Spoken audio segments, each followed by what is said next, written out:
Video میں ہم نے مقام امام جعفر صادق علیہ السلام کی زیارت کی، جو کہ مسجد سہلہ کے اہم مقامات میں سے ایک ہے، اور اس ویڈیو میں ہم مقام امام زین العابدین یعنی مولا سجاد علیہ السلام کی زیارت کریں گے۔ روایات میں ملتا ہے کہ امام زین العابدین علیہ السلام جب نجف اشرف اپنے جد مولا امیر المومنین علی ابن ابی طالب علیہ السلام کی زیارت کے لیے آتے تھے تو آپ علیہ السلام وہاں کی زیارت سے واپس آتے اور اس کے بعد مسجد کوفہ اور پھر مسجد سہلہ یعنی اس مسجد میں اسی مقام پر تشریف لاتے تھے۔ اس کے بعد امام زین العابدین علیہ السلام وہاں سے کربلا کی جانب امام حسین علیہ السلام کی زیارت کے لیے روانہ ہو جایا کرتے تھے۔ تو یہ مقام امام زین العابدین علیہ السلام ہے، یہاں پہ ہم اندر چلیں گے اور اندر چل کے اس مقام کی زیارت کریں گے۔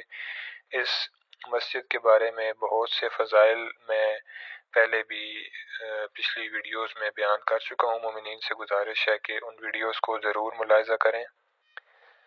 مومنین کرام، یہ انٹرنس ہے، داخلی دروازہ ہے اس مقام کا، اور سامنے آپ زری دیکھ رہے ہیں، یہ وہ مقام ہے جہاں پر امام زین العابدین علیہ السلام، امام سجاد علیہ السلام اس مسجد میں آتے تھے تو یہاں پر 2 رکعت نماز ادا کرتے تھے۔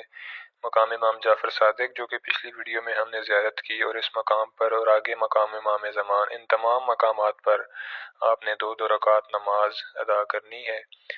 اس طرح کے 2 رکعت نماز زیارت پھر جو بھی مقام ہو، یعنی مقام امام زین العابدین علیہ السلام پڑھتا ہوں قربتاً اللہ، اور اس طرح 2 رکعت نماز پڑھیں گے۔ امام سجاد علیہ السلام سے منقول ہے کہ جو شخص مسجد سہلہ میں 2 رکعت نماز ادا کرے گا، اللہ اس کی عمر میں 2 سال کا اضافہ فرمائے گا۔ تو یہ ہے مومنین مقام امام زین العابدین علیہ السلام، اور انشاءاللہ آئندہ ویڈیو میں مقام امام زمان علیہ السلام کی زیارت کریں گے، اور امام علیہ السلام کے جو لوگوں سے ملاقات کے واقعات ہیں پچھلے 100-200 سال میں وہ بھی بیان کروں گا۔ تو مومنین تمام ویڈیوز کو ملاحظہ کریں۔ والسلام علیکم ورحمۃ اللہ وبرکاتہ۔